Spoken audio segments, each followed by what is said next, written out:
You're watching Beyond Markets. Welcome. I'm Esther Awuni. On today's show, we'll discuss cybersecurity trends in Africa, as well as the impact of disruptive technologies on the continent. You can join the conversation with the hashtag Beyond Markets. And for comments on our elections coverage, you can use the hashtag NigeriaDecides410. You can also follow my Twitter handle too, at Esther Awuni.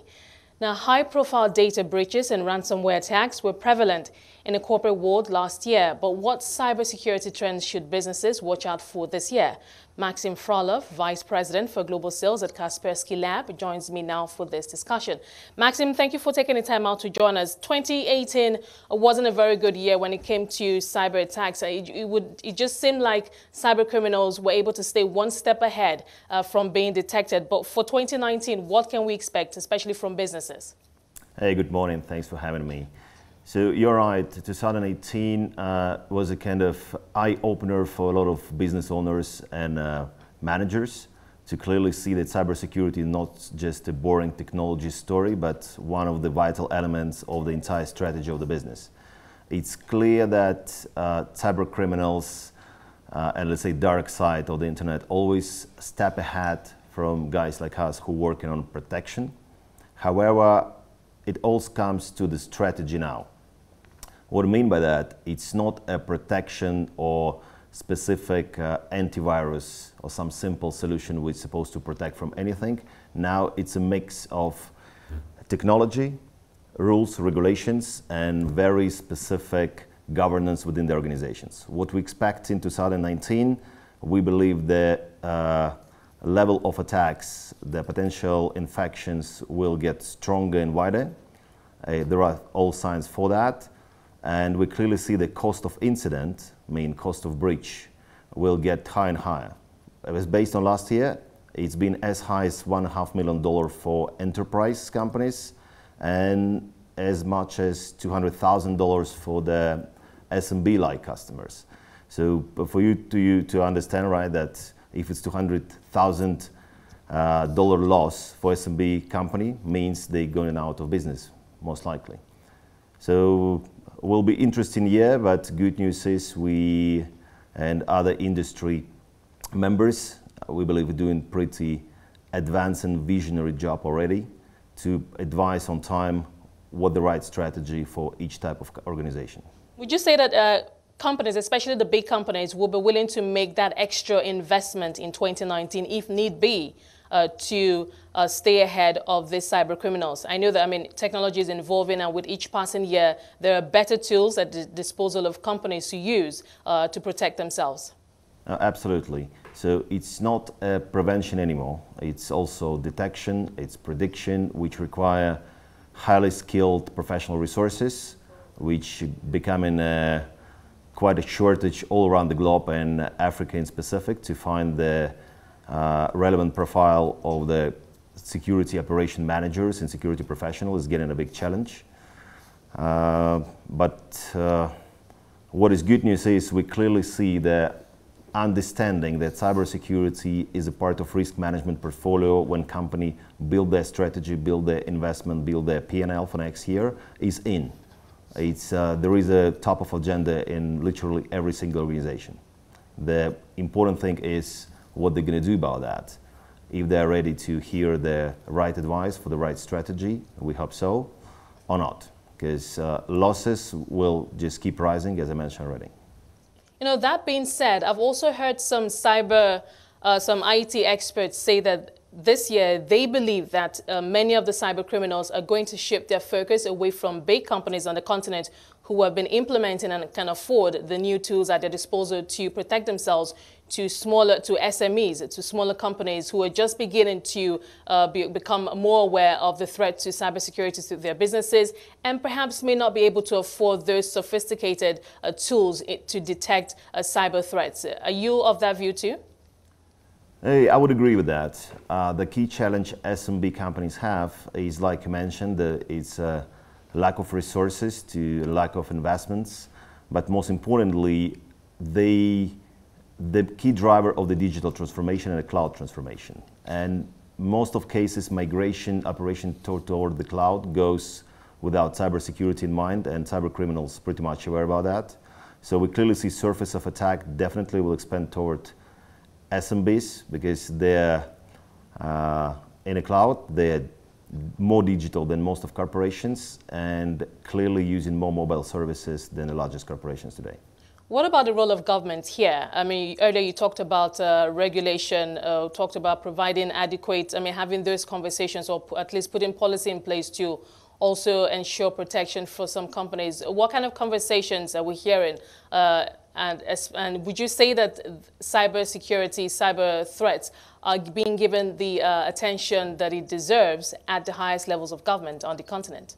We believe so. We see that all through the continent. It's definitely top of agenda for the governments, for the offices of presidents, for the key enforcement organizations like Ministry of Defense, Police, National Security. It's definitely top of agenda. We clearly see that the strategic approach to cyber goes very fast and at really good pace across the continent. And we definitely see the progress and expecting a lot of laws and regulation will be released during the coming year, especially in terms of the cybersecurity awareness.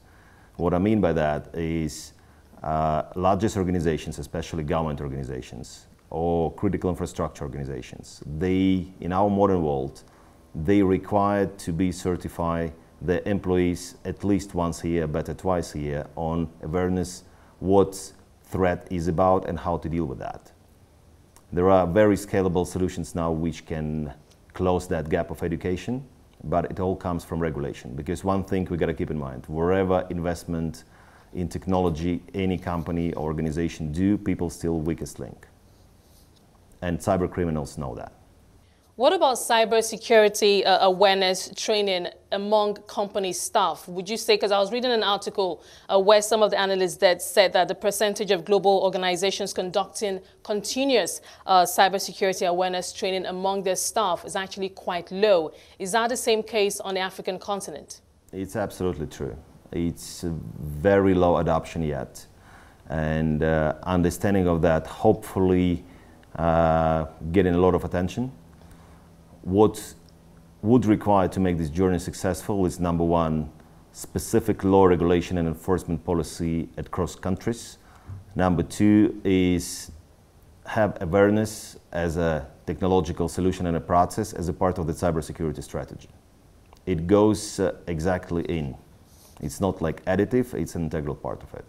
What industries or sectors would you say are the most prone to cyber attacks, perhaps as a trend that you've seen over the years, and perhaps if there could be newer areas that cyber criminals could potentially be targeting in 2019? I would likely mention critical infrastructure and industrial facilities, because they go digital as well, and historically all the critical infrastructure, would it be electricity, mining, would it be any type of the metal still, they used to live in paradigm that industrial security give enough protection and keep isolation from the internet. Today, it's not a case anymore. So probably it's the most vulnerable and the most sweet spot for the cyber criminals to look at and to attack. And we clearly see that trend is uprising.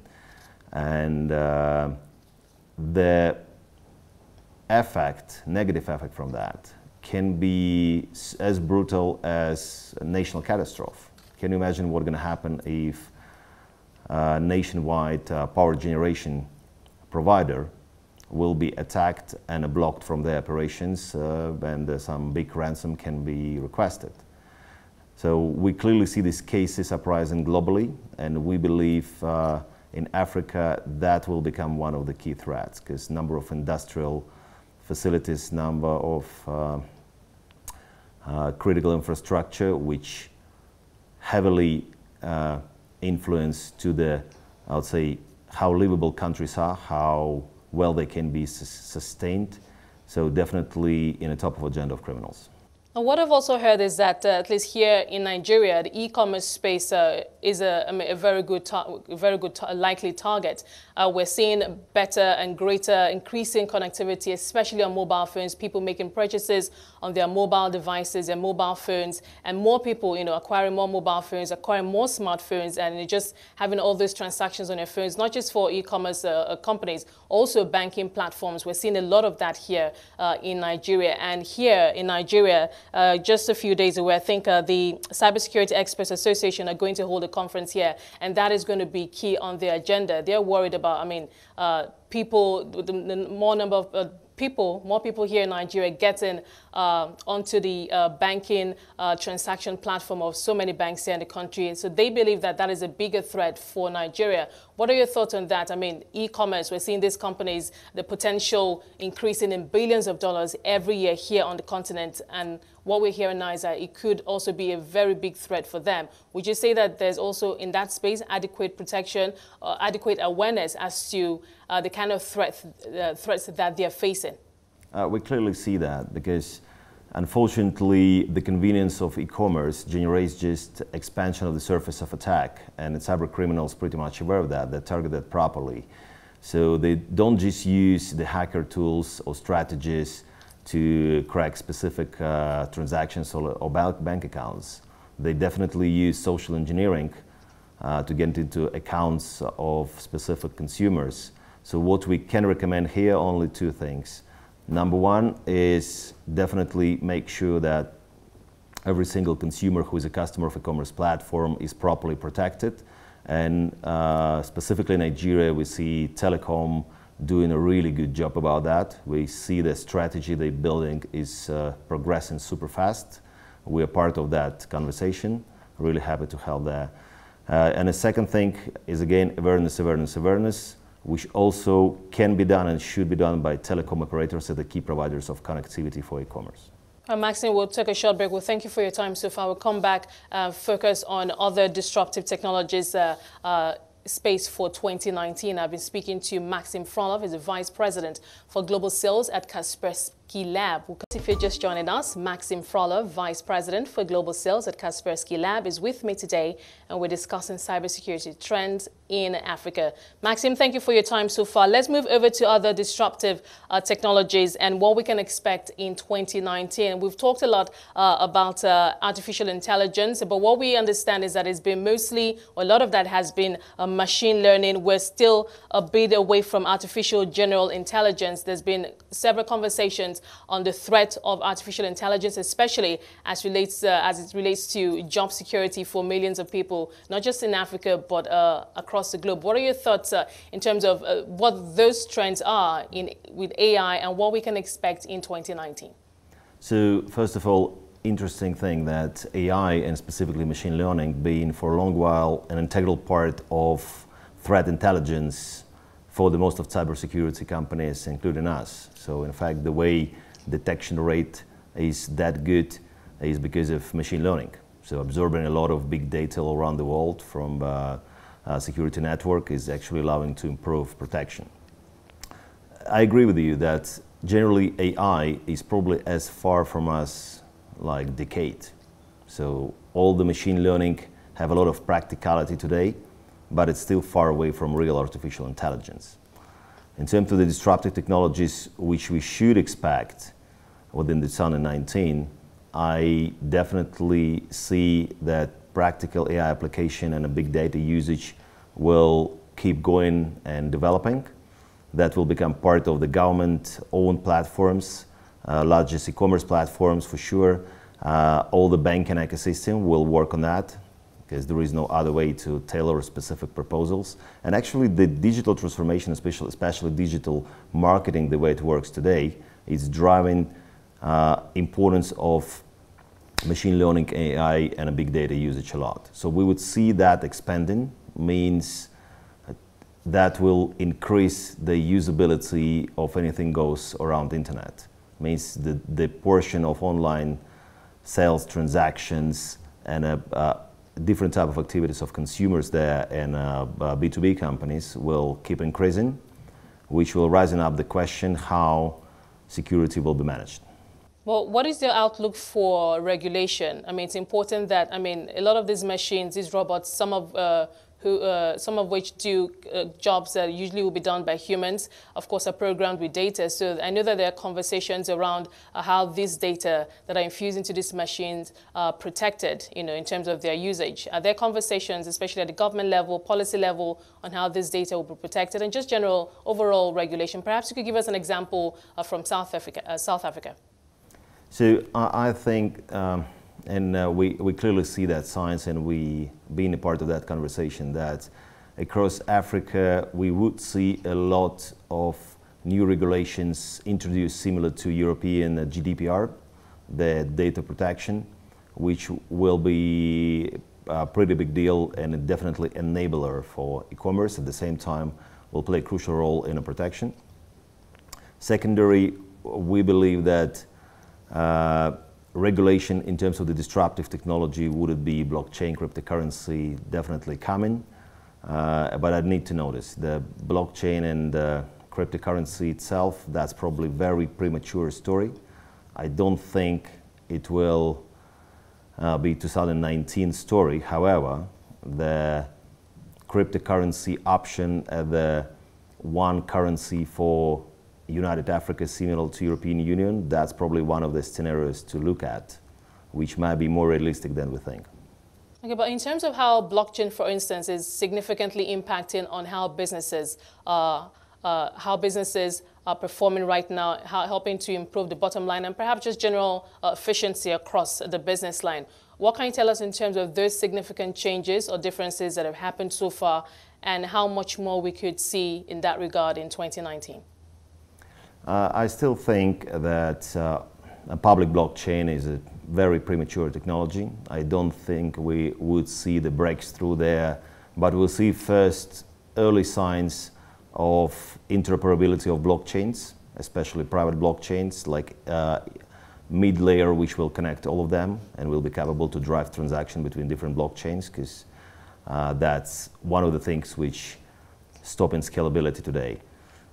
In terms of the usage that as a payment system, I think we are still far away from that, and the key blocker is regulation. We talked earlier about artificial general intelligence, so we're still a bit away from it. We're not close yet, but what kind of progress would you say is being made as regards moving closer to the artificial general intelligence? Oh, actually, progress is way bigger than it might seem. So the level of AI decision-making in different industries, would it be in supply chain management, in science, in chemistry, in medicine, in banking, is incredibly high even today.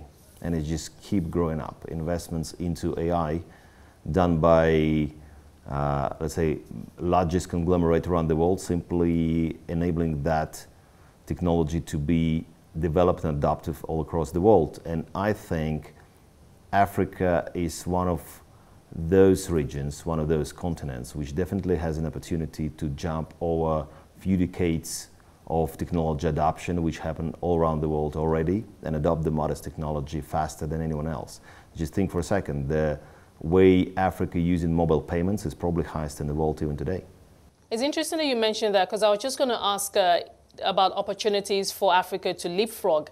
Obviously, I mean, that we're already exploring those opportunities. But if you look at how, on the global front, how things have progressed, how big companies are using big data, are using the cloud, how they're using AI especially, and how we're deploying that here in Africa, what examples or where can we take a leap from in terms of how we can even better deploy those disruptive technologies?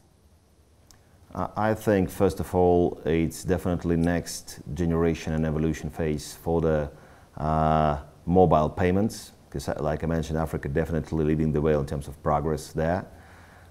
Secondary, I believe it's development of e-commerce, because clearly in a scale of Africa in terms of how big territory is, how big countries are, how diverse population is, it's clear that online experience of purchasing, online experience of communication, it definitely will be driven by AI, and all the key platforms and providers people using will be driven by AI. Means starting from recommendations what to buy to building specific news pack. It's actually going on even now, and it will keep developing with appreciation of the specifics of Africa. But looking into Africa's future, looking into the future, 10, 20 years from now, when you look down the line, what do you see, and where will those areas, where will be the biggest disruptions, the areas where we're going to see the biggest disruptions, either through AI, machine learning, whatever tech disruption, what are those sectors or industries you see are the biggest disruptions? I think in terms of technology, the biggest disruptor, I believe, will be VR. We far away from it to be real disruptor and part of our life, but I firmly believe in a decade from now, the virtual reality anyone would live in will surprise anyone who thinks it's impossible today. Industries which will be disrupted by that, of course, sales and entertainment, education, which probably will play the crucial role for development of Africa, because education in terms of scalability, capability to deliver equal level of education, equal curriculum across the countries, across different schools and universities, can be closed as a gap with VR. But are you concerned, also looking into the future, are you concerned that, as far as cybersecurity, cyber threat is concerned, that could perhaps slow things down, or if we do not take the necessary steps right now, especially by way of employing sophisticated tools and regulation, proper tracking also, do you fear that that could slow down our progress, or just make things a little difficult going into the future, and as to how we deploy those disruptive technologies? Yes, I believe a strategic approach and leadership of the country leaders and I'll say key stakeholders of the biggest organizations across Africa are vital here to start to build a strategy around those disruptive technologies, specifically VR. It's absolutely crucial, because there is one thing we got to keep in mind. As for today, disruptive technologies cut more jobs than created. Means proper regulation and a proper strategy of adoption of those technologies to create more jobs or change countries for better, it should happen now, not when it's too late, in 5 years from now, when technology will simply get adopted organically and start to cannibalize more jobs than creates. It's interesting you mentioned that. I was also going to ask you, there's ongoing conversations about just how many jobs could be lost or would be lost in the future to artificial intelligence when we actually do perfect it and get onto artificial general intelligence, where machines can do multiple tasks that would ordinarily have been done by humans. Some say that it's still not the biggest threat. As regards to AI, it's the data and how that's being protected. But for you, would you say that those concerns are a little misplaced? Or let me just say your thoughts. What do you think in terms of the number of jobs that could be lost in the future? No, it's hard to predict the amount of jobs that can be cut in the future by technology. It definitely will be impactful. It will be a big number, for sure. So that's open up the question, what type of education we got to drive now in Africa and all across the world. What type of EQ we need to create, and what type of skills and talents we need to develop across every single geography to make sure that the knowledge and practical skills will be relevant for the future. Okay, thank you so much, Maxim, for talking to us today. We appreciate your time on the show. I've been speaking to Maxim Frolov, Vice President for Global Sales at Kaspersky Lab, looking at cybersecurity, cyber threats, what we can expect in 2019. With that said, on Beyond Markets, thank you so much for being a part of it.